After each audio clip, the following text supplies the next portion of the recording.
히브리 11장은 믿음에 대한 말씀이죠. 히브리 11장 38절 말씀.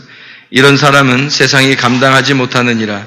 그들이 광야와 산과 동굴과 토굴에 유리하였느니라. 히브리 11장 38절 말씀은 나그네 인생에 대한 이야기를 쓰고 있죠. 나그네 인생은 세상이 감당하지 못할 사람들이다라는 얘기고, 세상이 감당했다면 나그네로 살지 않죠. 세상에 집이 있는 거죠. 근데 세상에 집이 없다는 것은 나그네로 살기로 결정했다는 얘기입니다. 그렇죠? 이 세상에 집이 없다는 것은 나그네로 살기로 내가 결정했다. 그런 의미잖아요. 감당한다는 말은 악시오스라는 단어예요. 이 악시오스라는 말이 어울린다는 단어거든요. 대등하다, 어울린다, 마땅하다, 이런 이야기인데요. 감당하지 못할 사람이니까 회개에 합당한 사람이죠. 회개에 합당한 사람. 그러니까 만약에 세상이 감당한다면요, 그러면 세상하고 어울린다는 사람이거든요. 세상에 어울리는 사람인데, 세상에 어울리는 사람은 이 땅에서 세상에 어울리는 분은 이 땅에 죄인으로 오셔서 죽으시는 예수님밖에 없어요. 그리고 난 다음에 예수를 믿는 사람들은 믿음의 사람들이니까 세상이 감당치 못하는, 세상과 어울리는 사람이 아니라 전혀 세상과 어울리지 못하는 사람이 되는 거죠. 그러니까 어울린다는 말은 무슨 이렇게 그 사람들 같이 놀지 못한다 이런 의미가 아니에요. 그런 어울린다는 말이 아니라 옷이 딱 들어맞는다는 얘기입니다. 옷이 딱 들어맞는다. 그러니까 어울리는 옷이 있다는 얘기 있잖아요. 남자 옷이 있고 여자는 여자 옷이 있고, 또 어린아이는 어린아이 옷이 있고 어른은 어린 옷이 있잖아요. 어울리는 옷이 있어요. 그 어울리는 옷을 입었다. 그게 이제 감당한다는 얘기고, 세상의 옷을 우리가 입었다. 그러면 세상적으로는 감당할 만하겠죠. 살만한 거죠. 근데 세상의 옷을 입지 않고 있다. 우리는 세상에 살고 있지만 교회라는 옷을 입고 있고, 세상에 살고 있지만 하늘나라라는 옷을 입고 있습니다. 그러니까 옷이 다르기 때문에 서로 이제 어울리는 게 달라요. 감당하는 것이 다릅니다. 그게 정상적인 이야기죠. 그래서 우리가 입는 옷은 어떤 옷이 돼야 되겠어요? 로마서 13장 12, 14절에 빛의 갑옷 그리스도가 되어야 되겠습니다. 에베소 6장 11, 13절에 전신갑주가 되어야 되겠죠. 진리의 허리띠, 의의 흉배, 평안의 복음의 신발, 믿음의 방패, 구원의 투구, 성령의 검, 곧 말씀을 가져야 된다. 이게 전혀 세상하고 어울리는 것 같습니까? 전혀 세상하고 어울리지 않죠. 감당하지 못한 겁니다. 세상이 감당치 못할 사람들, 이런 사람들은 전신갑주 있는 사람들이죠. 요한계시록 19장 8절에 보면은 너희의 옳은 행실, 그게 바로 그리스도의 말씀인데요.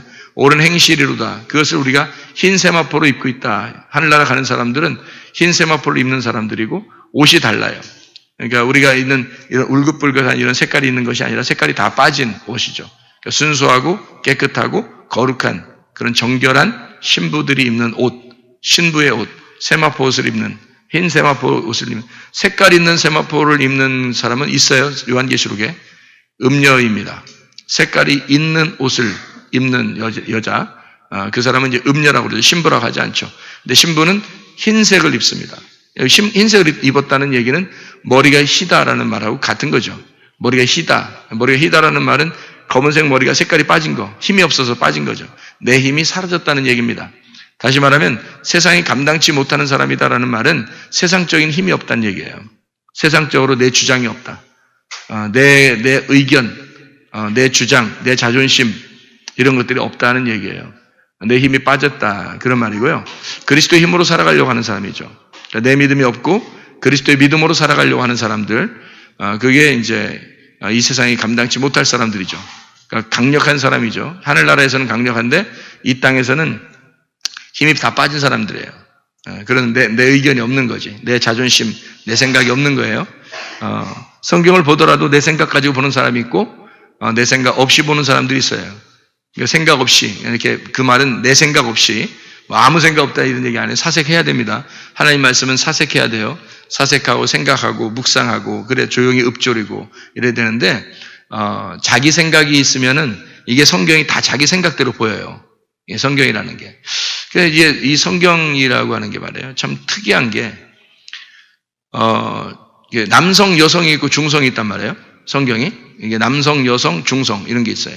교회 그러면은 남성, 여성, 중성 중에 뭘까요? 교회 그러면 그리스도의 신부가 돼야 되니까 여성이죠. 교회 하면 이제 여성이 돼야 되는 거예요. 왜냐하면 신부니까. 예, 신부는 뭘까? 여성일까, 남성일까, 중성일까요? 신부 그러면. 여성이 저기죠. 신랑은요? 신랑은 남성, 여성, 중성 중에 뭘까요? 예, 남성이죠. 신랑이니까. 그런 것처럼 이 성이 이렇게 있는데요. 성경에 이 복음이라는 게 있습니다. 복음. 유앙겔리온이라고 하는 복음이라는 게 있거든요. 이 복음이라는 유앙겔리온이 남성, 여성, 중성 중에 뭘까요? 중성입니다. 중성이에요. 이상하죠? 레마라는 레마, 말씀, 레마라는 게 있는데요. 이 레마라는 그 말씀이 남성, 여성, 중성 중에 뭘까요? 레마라는 말씀은 중성이에요. 레마라는 말씀도 중성 복수입니다. 그러니까 말씀들이 되는 거죠. 그러니까 복음은 뭐라고요? 중성이라고요. 그러니까 레마라는 말도 중성입니다.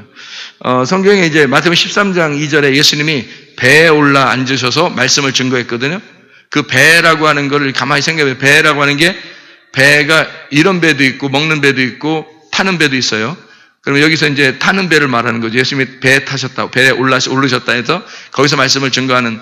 근데 그 배에 올르셨다 할 때 그 배에 오르는데 그 배가 뭘까요? 남성, 여성, 중성. 생각해 보면 중성이에요. 배는 중성입니다.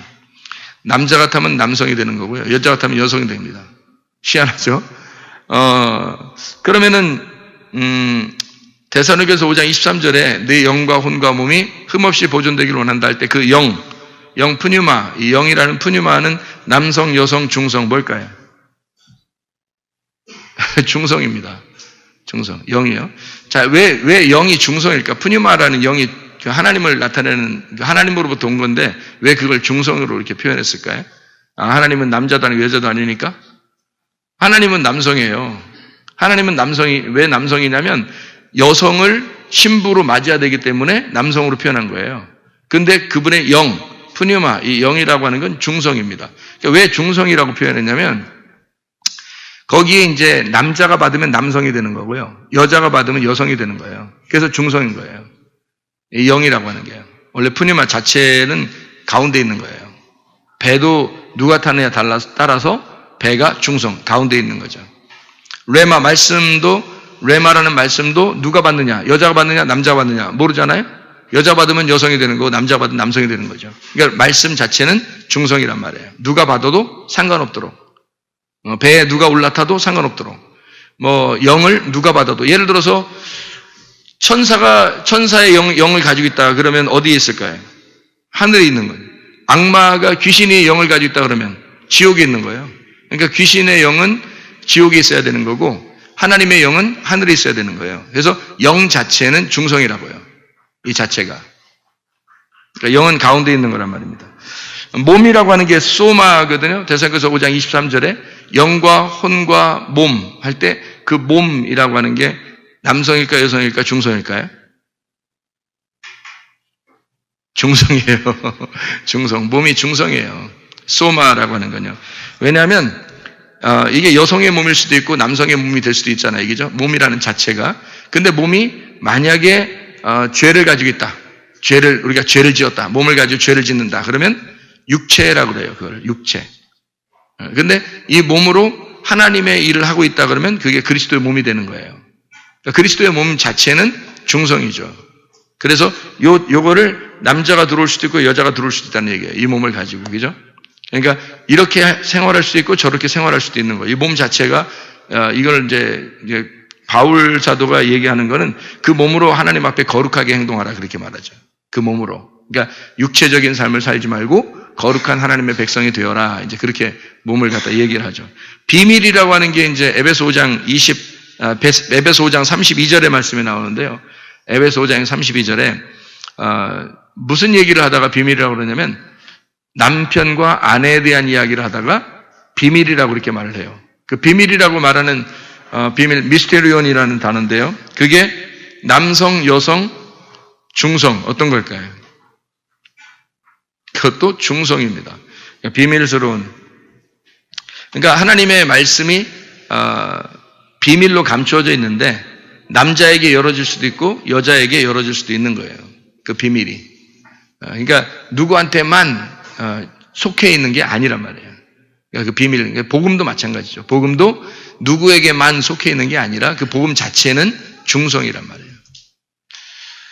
그러니까 누구에게 어울리느냐 이거예요. 이 복음이라는 게 누구에게 어울리는 말씀이냐. 세상 사람들에게 어울리는 말씀인가? 아니면 그리스도인에게 어울리는 말씀인가? 이 복음이라는 게. 그래서 복음 자체는 그리스도인에게 주어져야 되는 건데요. 남성, 여성도 아니고 남자, 여자 똑같이 마찬가지로 복음을 받는 사람들은 그리스도인이 돼야 되는 거예요. 근데 그 그리스도인이 복음을 받아가지고 그리스도인이 됐다. 복음을 받아서.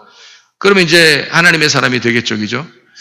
그러면 이 하나님의 사람들이 그리스도의 그 옷을 입었어요. 다시 말하면 어울린단 말이에요. 복음을 입었어요. 그러면 복음의 옷을 입으면 그리스도인의 옷이 되는 거예요. 그게. 사람들이 이게 저는 지난번에 한참 전에 수영을 갈 때 말이에요. 목사님들하고 수영을 갔는데, 갈 때 보니까 저는, 이 옷이라는 게 그냥 이렇게 반바지 입고, 이렇게 티 입고, 그리고서 이제 수영을 하면 되는 줄 알았어요.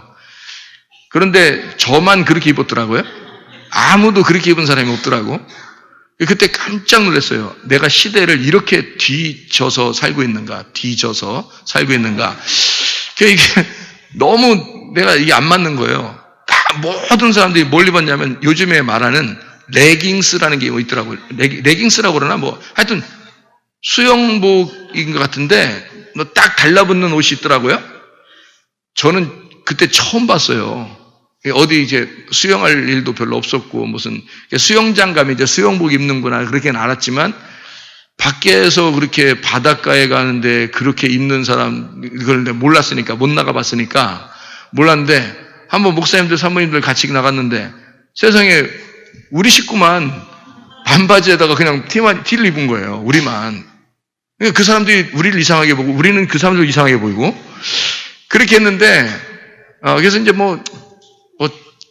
하여튼 그 자리에서 최고 재밌는 건 내가 돼야 되니까 그래서 최고 재밌게 이제 하고 왔단 말이에요. 뭐 별거 아니네, 뭐 똑같네, 뭐 이렇게 하고서 왔는데 우리 집사람이 생각을 해보니까 너무 억울한 거야. 바닷가를 또 가는데 너무 억울했는가 봐. 그래서 그 레깅스인지 뭐 이렇게 딱 달라붙는 옷을 준비를 해온 거예요. 이번에는 준비를 해와서 이제 이걸 입었어요. 제가 입고서 진짜 민망스럽지. 입은 게 민망스럽게 보이더라고, 이상하게. 그렇게 이제 입고서 뭐 좀 날씬하고 그런 사람들 입고 그러는데 뭐 민망스럽더라고. 근데 뭐 민망하나 마나 우리끼리 있으니까 우리가 바닷가 한쪽을 이렇게 전선해가지고 배를 타고 가서 거기서 우리끼리만 노니까 뭐 괜찮다 생각하고서 이제 갔단 말이에요. 이 물에 이렇게 들어가 봤거든요. 틀리더라고. 이 접촉하는 게 다 틀리더라고요, 이게. 괜히 그걸 입는 게 아니더라고요. 내가 크게 깨달았어요. 뭘 깨달았느냐? 수영할 땐 수영복 같은 걸 입어야 되는구나. 이거를 크게 깨달았다. 그러니까 아무거나 입고 들어가는 게 아니었구나. 이거를 깨달은 거예요. 이게 다르구나. 확실히 다르더라고요. 이게 이 느낌이라는 게 확실히 다르고 물의 저항력도 확실히 다르더라고요. 이런 게 있었구나. 이 세상 사람들이 괜히 이런 거 입는 게 아니구나. 이거를 처음으로 깨달았어요. 그걸 보면서 우리 그리스도인은 어울리는 옷이 있지 않을까라는 얘기입니다. 분명히 어울리는 옷이 있는데 모르고 입으면 아무거나 입고 살아갈 수가 있다는 얘기예요. 아무거나 입고서. 그러니까 그리스도인은 그리스도인다운 옷이 분명히 있을 거라고. 소방관이 불 끌어가면서 경찰관 옷 입고 가면 되겠냐고. 아니라고요. 소방관 옷이 분명히 있다고요. 그거 입고 가야 안전하다고요. 경찰관이 만약에 소방관 옷 입고서 이렇게 교통신호 이렇게 정리한다면 어떻게 해요? 누가 서요? 안 씁니다. 경찰관은 경찰관 옷을 입어야 이게 딱 손가락만 이렇게 딱 이렇게 하면 딱 씁니다. 그렇게 하는데 소방관 옷 막 이렇게 한 거 입고서 말이에요. 막 이렇게 막 쓰라고 해도 안 서요. 경찰관 옷을 입어야 돼. 경찰관은 경찰관 옷이 있어야 되겠더라. 수영할 때는 수영복이 꼭 있어야 되겠더라. 그런 게 따로 있구나. 옷이 어울리는 옷이 있구나. 남자는 남자 옷을 입을 때 뭔가 이렇게 좀 품이 있고 말이에요. 품이 있고 이렇게 되는데 여자 옷을 남자가 입으니까 어떤 사람이 이렇게 막 웃기려고 왜 나와서 입는 사람들 있잖아요. 이렇게 남자가 여자 옷 입고 이러면 안 어울리죠. 막 이상하죠. 이제 막 쫄리고 막 자꾸 이렇게 잡아당기고 막 이런단 말이에요. 안 어울리니까 그런 거예요. 안 맞으니까. 또 여자가 남자 옷을 입으면 어떻게 해요? 그것도 안 맞는다고요. 여자는 여자 옷을 입을 때 이쁘고 남자는 남자 옷을 입을 때 이쁘더라고요. 어른이 애들 옷 입는 거 아니고 애들이 어른 옷 입는 거 아닙니다. 그렇죠? 다 어울리는 옷이 있는 거예요. 각자에게. 그리스도인은 그리스도의 옷을 입으셔야 합니다. 그래야 그게 복음인 거예요. 그러니까 그리스도인답게 복음을 입고 살아야 된다. 그리스도인이 입는 복음. 그래서 천사의 말을 할 거냐, 악마의 말을 할 거냐. 네가 어떤 말을 해도 어떠한 영을 가져도 천사의 영을 가지면 하늘에 있고 악마의 영을 가지면 너는 땅에 있을 거다. 그러면 이 둘 중에 어떤 영을 갈 거냐, 누가 어떤 선택을 할 거냐 이거야. 이건 중간인데 그 영 자체는, 그 복음 자체는 중간에 있단 말이에요. 그러니까 누가 선택을 해도 그 사람 거란 말이에요. 그게 그 영, 그 복음이 자기 거라고요. 그러면 우리는 그 옷을, 내가 어떤 옷을 입느냐에 따라서 그런 사람이 되어버리는 거죠. 그죠? 그러면 우리가 그리스도인으로서 그리스도인의 옷을 입는 것은 당연하다. 그것이 의의 옷이고 그리스도의 옷이고 빛의 갑옷이고 전신갑주가 된다. 그래서 그리스도를 따라가는 주의 사람들은 옷 자체가 하나님의 옷을 입어야 된다라는 말, 말씀의 옷을 입어야 된다는 말입니다. 그 말씀으로 무장하셔서 승리하는 사람 되셔야 되겠습니다. 생명나무 길이라는 게 있어요. 생명나무 길이 생명나무 길을 제가 가만히 생각을 해봤어요. 창세기 3장에 24절에 나와 있는 말이거든요. 근데 거기에 보면 생명나무 길을 막아놨다 그래요. 생명나무 길을 막아놨다. 그러면 생명나무 길을 막아놨는데 어떻게 이게 생명나무 길이 언제 열려야 되잖아요. 그죠? 생명나무 길을 막아놨으니까 언젠가 열어야 되잖아요. 그러면 여기서 뭘로 막아놨어요? 창세기 3장 24절에 그룹들과 두루두는 불칼 두어서 생명나무의 길을 막아놨다. 이렇게 지키겠다. 그런 얘기 했거든요. 그러면은 어딘가 그 불이 막 갈라져서 뭔가 열어지는 게 있어야 될 거 아니에요. 그게 사도행전 2장에 보면 오순절날 성령 충만할 때 불이 혀같이 갈라지면서 이게 열린 적이 있었다고요. 그러면 이게 뭔가 길이 막혔다가 길이 여는 게 있었단 말이에요. 그죠? 그러면 이게 뭐를 설명하려고 하는 것이냐라고 하는 것을 우리 보니까 그런 게 이제 우리가 복음이라고 그러면 복음은 고린도전서 15장 1절부터 4절에 보니까 복음은 십자가와 부활일 복음이라고 그럽니다. 그죠? 그러면 십자가는 뭘 말하는 거죠? 죽음을 의미하는 거고 부활은 살아나는 것을 의미하는 거예요.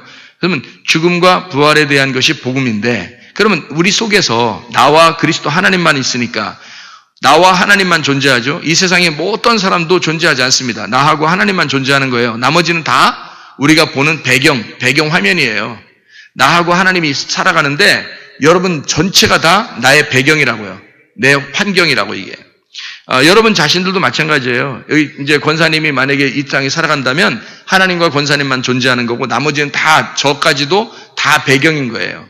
그 환경, 배경 이렇게 둘러싸여서 이 권사님을 잘 이렇게 살아가게 만들어주는 배경이 되는 거라고요. 그러니까 주인공은 누구냐면 권사님인 거예요. 권사님한테는.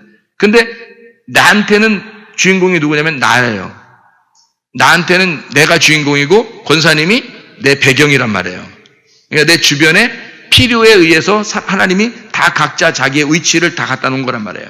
이 사람은 이렇게 저 사람은 저렇게 살도록 다 갖다가 이 온 우주에다가 펼쳐놓고 나를 하나님과 둘이 살아가는 이런 관계거든요.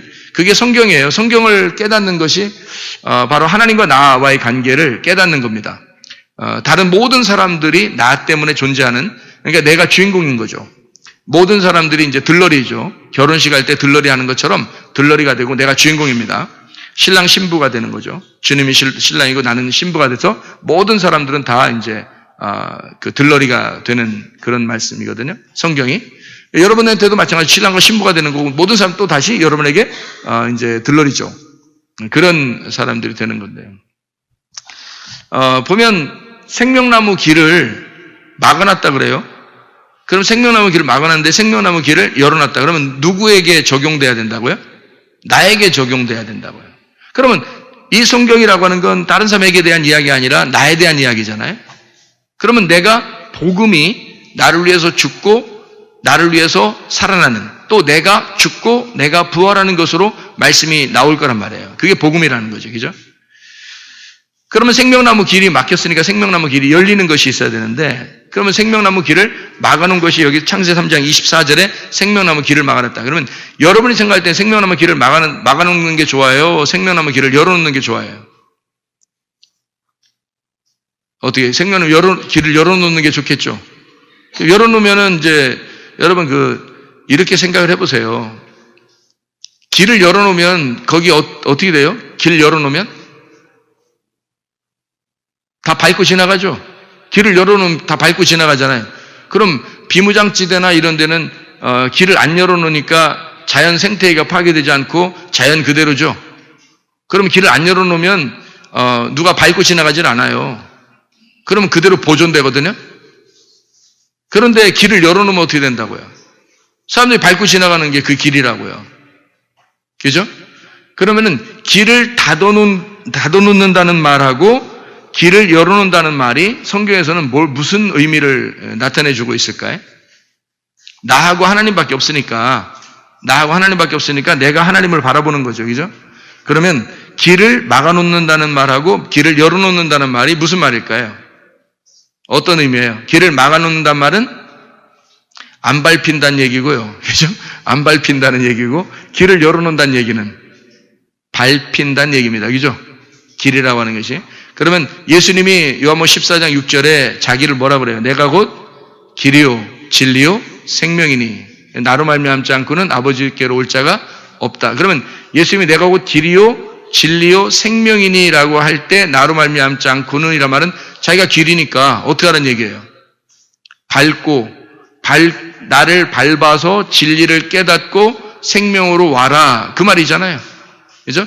그러면 길을 열어놓으면 밟고 지나갈 것이고, 길을 막아놓으면 안 밟힌다는 얘기예요. 그럼 여기서 길을 막아놨다는 얘기는 죽는다, 안 죽는다? 안 죽는다는 얘기야. 주님이 오셔야 죽는다. 주님 오셔서 길을 열어놓으면 죽는다는 거죠. 자기가 죽기 위해서 길을 열어놓는 거예요. 자, 이해가 되겠습니까? 길이라고 하는 게 막아놓으면 아무도 지나가지 못해요. 그렇죠? 근데 생명나무 길을 막아놨어. 왜 생명나무를 막지 않고 생명나무 길을 막아놨을까? 그런 얘기죠. 생명나무가 누구예요? 지혜의 말씀이신 예수님이란 말이에요. 그러면 왜 그 길을 막아놨을까? 니네 보고 나 죽이라고. 니네 보고 나 밟아 죽이라고. 자기가 길이 될 테니까. 니네가 나 죽여야 나를 먹을 수가 있는 거다. 그러니까 예수가 죽으시고 예수가 부활하는 게 복음인데 그건 중성이에요. 누가 와서 따 먹어도, 누가 와서 먹어도 자기는 누구에겐가도 줄 수 있는 그게 복음이라고요. 주님이 그렇게 우리에게, 그러니까 네가 그거 먹고 복음으로 살려고 하느냐? 그럼 넌 복음의 사람이 될 거다. 누구나 남녀노소 할 것 없이. 그러면 그거에 어울리는 사람이 될 수 있다는 얘기예요. 복음에 어울리는 사람. 그러면 반대로 복음에 어울리지 않는 사람도 있을 거란 말이죠. 복음에 어울리지 않는 사람도 있을 거다. 다시 말하면 이런 거죠. 복음에 어울리지 않는 사람은 그 길을 밟지 않은 사람일 겁니다. 그죠? 그 길을 밟지 않고 싶고 그 길을 안 밟고 싶은 사람들이 있을 거예요. 근데 길은 뭐 하려고 길이 있는 거예요? 밟히려고 길이 있는 거예요. 길은. 그러면 예수님이 기꺼이 우리를 위해서 어떻게 하고 싶다는 얘기예요? 죽고 싶다는 얘기예요. 너를 위해서 내가 죽고 싶다. 피곤해서? 너 때문에 피곤해서 내가 죽고 싶다. 그러니, 야, 너랑 살다 보니까 도저히 못 살겠다. 내가 죽고 싶다, 내가. 이런 거예요? 아니면, 진짜 사랑하니까 너에게 어두운 너에게 내가 눈 봉사가 되고 네가 눈을 떠라. 네가 죽은 자인데 내가 대신 죽고 네가 살아라. 네가 아픈 자인데 내가 대신 아플 테니 채찍에 맞을 테니 너는 치료를 받아라. 너의 평화를 위해서 내가 징계를 받을 테니 대신 너는 평화를 누려라. 그런 주님 아니겠습니까? 그러니까 주님께서 이 땅에 충분히 오셔서 세상과 어울렸다고요. 그러니까 세상이라는 나, 어둠하고 똑같이 살으셨다고요. 그렇게 살다가 어둠인 우리 예수 그리스도가 죽으셔서 빛으로 남으셨다고. 그래서 그 빛이 우리가 빛인 줄 알고 그 빛을 매달아 죽였는데 알고 보니까 그게 진짜 빛이었던 거예요. 그래서 가짜 빛들이 어두워졌다는 사실을 깨달은 거야. 왜? 그 진짜 부활해버리니까. 부활하니까 모든 게 다 완전히 갈라졌어요. 그래서 부활하신 예수님을 빛으로 받아들이면서 우리 자신들이 어둠이라는 사실을 깨달은 거. 그게 이제 나의 없음입니다.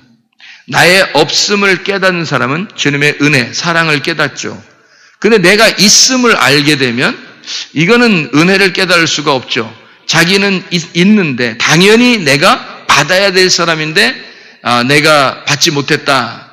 그러면 당연히 받아야 될 사람이기 때문에 자기가 당당해지겠지만 나는 받을 수 없는 사람인데 주님의 은혜로 내게 주셨어. 그러면 너무 감사하고 감격하겠죠, 그죠? 그걸 은혜로 살아간다 이렇게 말하는 거예요. 그래서 여러분 누가복음 17장에 보면요, 나병 환자 10명이 나옵니다. 10명이 다 치료를 받았죠. 그런데 9명은 그냥 돌아가고 1명이 돌아와서 예수님의 발 앞에 엎드려 감사했습니다. 그랬더니 예수님이 뭐라 그래요? 왜 9명 어딨냐 이렇게 물어봐요. 안 온 사람 진짜 미안하게. 안 온 사람 미안하잖아요. 이렇게 물어보면 안 올 수도 있는데 이렇게 물어봐요. 그러니까 돌아오지 않았습니다. 자기 혼자만 이렇게 왔습니다. 그러면 예수님께서 그 한 사람 온 사람에게 뭐라고 했어요? 너 믿음이 너를 구원했다 그럽니다. 그러면 이 사람은 진짜 구원받은 거고 나머지 9명은요. 그냥 병 치료만 받고 간 거겠죠. 그러니까 몸의 그 치료만 받은 거고 영혼의 구원은 아직 못 받은 거죠. 그 사람들은. 그럼 영혼의 구원은 분명히 이 사람만 한 사람만 받았네요. 그죠? 그러면 성경에 이런 규절들이 있다는 것은 진짜 하나님이 사랑하는 사람이 있고 하나님이 사랑하지 않는 사람도 있다는 얘기잖아요. 그죠? 우리 다 사랑하잖아요. 하나님 우리를 다 사랑하잖아요. 그러면 하나님이 사랑하는 사람 다 사랑하는데 여기 이런 성경 보면 하나님이 사랑하는 1명이 있고 사랑하지 않는 9명이 나온다고요. 그럼 여러분이 이제 이건 하나님이 사랑하는 겁니까? 안 하는 겁니까? 라고 말할 수 있어요? 누가 사랑하고 누가 사랑하지 않은 거예요. 나병 환자가 고침받고 사랑하지 않은 사람도 있고 거기에 감사한 사람도 있더라는 거죠. 감사하지 않은 사람이고 감사한 사람이 있더라는 얘기예요. 예수님이 잘못이 아니라 다 똑같이 다 햇빛도 내려주시고 비도 내려주시고 똑같이 우리를 다 사랑하는데 예수님을 사랑해서 감사하는 사람이 있고 사랑해서 사랑하지 않고 감사하지 않는 사람도 있더라는 얘기예요. 그거를 이제 하나님의 입장에서 우리가 성경을 이제 이렇게 나누어서 이렇게 보면 하나님이 사랑하는 사람은 구원하시고 하나님이 사랑하지 않는 사람은 구원하지 않는다. 근데 결국 알고 보면 그게 하나님 쪽에서 나온 게 아니라 사람들 쪽에서 나온 거라는 거죠. 하나님은 다 구원하시는데 사람들 쪽에서 감사하지 않은 사람과 감사한 사람이 있더라는 얘기예요. 그러면 어떤 사람이 하나님의 쪽에서 어울리냐 이거예요. 감사하는 사람이라고요. 그럼 왜 감사했어요, 이 사람이요? 왜 감사했냐면 자기가 초라한다는 사실을 깨달은 거예요. 그게 심령이 가난한 겁니다. 여러분 우리가 뭔가 있어서 다른 사람에게 막 주는 건 줄 알아요. 사람들이요. 그렇지 않아요. 오히려 없는 사람이 더 줄 수가 있죠. 없는 사람이 그 마음으로 주는 사람이 있다고요. 그게 작은 거냐고. 아니죠. 큰 겁니다. 그러니까 자기가 내가 있는 줄 알았는데 내가 초라하고 내가 없는 자였구나. 나는 심령이 거지구나. 그러니까 심령이 가난한 자는 복이 있나니 천국이 저희 것이며 라는 마태복음 5장 3절 말씀 알죠? 심령이 가난한 자는 복이 있나니 천국이 저희 것이며 할 때 그 가난한 자라는 말이 그 거지라는 단어입니다. 거지. 부자와 거지 나서로 할 때 그 거지 있잖아요. 그 거지라는 단어예요. 그러니까 심령이 거지였다는 겁니다. 여러분이 우리가 심령이 거지가 되면요. 모든 것에서 감사하게 되죠. 은혜에 감격하게 되고요. 그런 초라한 사람이면 누군가에게서 뭔가를 받아야 된다고 생각하죠. 왜냐면 거지니까. 그런 사람이 은혜를 받은 사람이라는 거예요. 자기가 뭔가 가지고 있다 해서 막 이렇게 나대는 사람은 그런 심리에 가난한 게 아니죠. 뭔가 있는 사람이 나누는 거잖아요. 그죠? 그러니까 물질적인 이런 겉의 모습을 얘기하는 게 아니라 사실 영적으로 보면 우리보다 다른 나라에 있는 사람들이 훨씬 더 가진 자인 사람들이 많을 거란 얘기예요. 우리 한국 사람들은 사실 겉으로는 많이 가진 것 같은데 속에 알고 보면 정말 연약하고 이 피폐하고 거지 같은 그 심령을 가진 자들이 굉장히, 그러니까 그런 사람들은 뭐 해야 되냐면요, 거지니까 달라고 해야 되는 거예요. 거지니까 달라고. 그럼 뭐 달라고 하시겠어요, 여러분은? 여러분 뭐 달라고 하고 싶어요? 하나님한테 달라고, 뭐 좀 달라고 하고 싶은데 뭘 달라고 하고 싶겠어요, 여러분? 하나님, 나에게 뭐 좀 주세요. 그럼 꼭 뭔 생각이 나요? 돈 생각나고, 꼭 뭐, 그렇게 얘기를 해야, 뭐 달라고 하고 싶어요. 그러면 꼭 그 얘기를 해야 줄 것 같았잖아요. 꼭 이상하게. 돈 얘기하고, 그 다음에 뭐 잘 사는 거, 자식 잘 되는 거, 하여튼 다른 소원은 없어요. 뭐 사업 잘 되는 거, 뭐 다른 소원은 없어요. 뭐 자식 공부 잘하는 거, 다른 소원 없어요. 뭐 우리가 그래도 잘 먹고 잘 사는 거, 뭐 이런 거. 예를 들어서 그렇게 했다 해보십시다. 그러면 그게 다지, 뭘 다른 소원이 없어요. 그게 다지. 다른 거 구하는 게 꼭 그거 필요한 것만 구하네 보니까 자기가 꼭 필요한 걸 구하는 거잖아요. 생각해요. 우리가 그거 말고 진짜 어떤 조건과 상황, 상관없이, 주님을 그냥 사랑할 수 없느냐 이거예요. 삭개오처럼 주님을 그냥 보고 싶어서, 알고 싶어서, 그냥 그 주님을 깨닫고 싶어서 나무에 올라가는 삭개오처럼. 사마리아 여자가 메시아가 오면 나에게 다시는 물을 안 들어오게 해줄 거면서 예배를 알려줄 거라고 생각하잖아요. 이 여자의 궁금증, 속에 있는 갈급한 것은 뭐였던 거예요? 예배였던 겁니다. 그죠? 순수하잖아요. 그 사람이 진짜 예수님을 만나고 싶어 했던, 메시아를 만나고 싶어 했던 그 이유가 뭐였어요? 예배를 진짜 잘 드리고 싶은데 어떻게 하면 좋겠어요? 그거 알고 싶어 했잖아요. 그잖아요. 그 사람은 지금 다른 거 물 뜨는 거 이런 거 물 준다는 얘기는 솔직히 예수님이 한 거고요. 이 사람이 물 달라고 한 것도 아니에요. 이 사마리아 여자가 처음부터 뭐 예수님 만나자마자 물 주세요 이렇게 안 했잖아요. 물 달라고 한 건 예수님이 달라고 해놓고 그 다음에 갑자기 뭐라고 얘기하면 예수님이 스스로 혼자 얘기하는 거예요. 내가 물 줄 게 있는데 뭐 이러면서 괜히 혼자 그러는 거예요. 그렇게 만약에 남자가 옆에, 그 예수님이 내가 줄 물이 있는데 그거 마시면 목마르지도 않을 거야 라는 그런 얘기를 옆에서 누군가 한다면, 아니 사마리아 여자 할아버지라도 말해요. 거기서 당연히 그 물 좀 줘보세요 이러지 당연히. 그거는 누가 얘기해서 그 얘기한 거냐, 물 달라고 얘기한 거냐면 예수님이 먼저 얘기해서 사마리아 여자가 물 달라고 했던 거예요. 처음부터 사마리아 여자는 이 예수님한테 물 달라고 하려고 한 게 아니었던 말입니다. 뭐를 이 여자는 계속 생각하고 있었냐면 예배를 생각하고 있었던 거예요. 예배를 알고 싶었던 거예요. 예배를. 여러분 요한복음 4장 잘 읽어보세요. 그런가 안 그런가. 그렇잖아요. 그러니까 이 여자는 순수합니다. 여러분 우리가 교회를 다니면서 진짜 순수한 사람이 얼마나 되는가. 정말 깨끗하게, 정말 예배 하나로 정말 만족하는 그 예배 때문에 내가 살아간다고 하는 어떤 순수함이 우리에게 있는가? 삭개오처럼 그냥 예수님 알고 싶어서, 예수님 그냥 보고 싶어서 나무 위에 올라가서 보기만 했으면 좋겠다. 내가 한 번만 이 예수를 봤으면 좋겠다. 내가 예수를 한번 깨달았으면 좋겠다. 내가 예수님 알았으면 좋겠다. 보고 싶다. 보고 싶다. 뭐 그런 노래도 있다는데 보고 싶다. 그렇게 순수하게 보고 싶냐 이거예요. 예. 그 선교를 갔더니 거기서 순수하게 보고 싶어 하더라고요. 다른 거 우리한테 뭐 달라는 것도 없고요. 예. 그렇게 하려고 했던 게 아니라 그냥 보고 싶었다. 그래요. 보고 싶었다. 그런 거죠. 그러니까 순수하게 우리가, 그게 사랑이 아닌가? 그 주님에게 대한 어떤 사랑. 그게 순수한 거 아닌가? 보고 싶다. 그냥 보고 싶어서. 그런가 하면 여러분, 마가복음 15장 43절에 아리마대 요셉이 나옵니다. 예수님 돌아가셨다고 했을 때 그 시체를 달라고 그래요. 빌라도에게 시체를 좀 달라고. 그러면 여러분 그 아리마대 요셉이 시체 달라면 뭐 이득이 있어야 시체를 달라 할 거 아니에요. 뭐 이득이 있어야. 이득이 있겠어요, 없겠어요? 이득이 없어요. 천득이도 없고 만득이도 없고. 이득 없습니다. 그냥 진짜 아리마대 요셉이 만약에 시체 달라고 하면 자기 손해보는 거예요.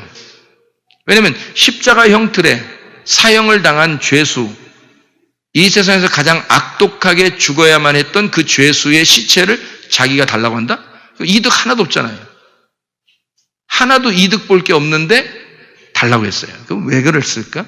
아리마대 요셉이 평상시에 예수님을 사랑했다는 겁니다. 평상시에 예수님을 사랑한 거예요. 그런가 보면 마가복음 16장 9절에 아무 기대함 없이 무덤 앞에서 기다리는 여자가 하나 있었어요. 막달라 마리아입니다. 이름하여 막달라 마리아, 막 달라고 한 거예요. 그 여자가 예수님 부활했다는 건 꿈에도 생각 못하고 부활한 몸을 달라고 한 게 아닙니다. 이 막 달라고 하는 게, 이 막달라 마리아가 막 달라고 하는 게 말이에요. 예수님 부활한 거 달라고 한 게 아니에요. 무덤 앞에서 누굴 기다리냐면 예수님 시체가 누가 훔쳐간 건 아닌가. 예수님 그 죽으심, 그 모습 한번 더 보고 싶다. 그래서 찾아온 여자예요. 막달라 마리아. 그래서 거기에 그 마가복음 16장 9절에 보면 거기에 보면 예수님이 처음으로 막달라 마리아에게 보이셨다 이렇게 돼 있어요. 처음으로. 그러니까 부활하시고 난 다음에 막달라 마리아에게 7 귀신 들렸던 막달라 마리아에게 처음으로 보이셨다. 그러니까 그는 완전하게 세상적인 여자였어요. 다시 말하면 7 귀신이 들렸잖아요. 7이라는 건 완전한 얘기고 완전한 세상의 영을 가진 자였단 말이에요. 근데 예수님을 만나서 반대로 완전한 하나님의 영을 갖게 됐어요. 이 여자가. 그러니까 예수님을 순진하게 사랑하는 거예요. 순진하게. 그냥 그가 죽었어도 그 몸 한 번 더 보고 싶어서 찾아온 여자라고요. 그거를 예수님이 아신 겁니다. 그래서 그 여자에게 처음으로 보여주었다. 자기를 원래 이제 하늘나라 올라가서 대제사장이 한번 뿌리는 하늘나라의 제사 피를 뿌리고 내려와야 되거든요. 그런데 그 올라가기 너무 급해서 올라가기도 전에 막 보여주는 그런 처음으로 부활하고 난 다음에 보여주는 여자였단 말이죠.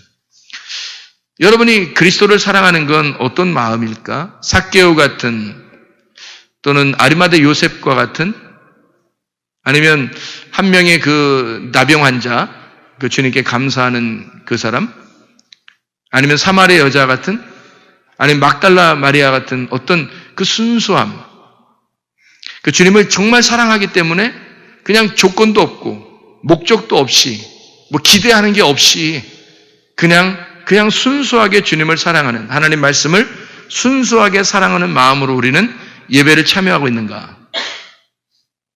어떤가? 우리 자신들은 진짜 하나님을 사랑하는가?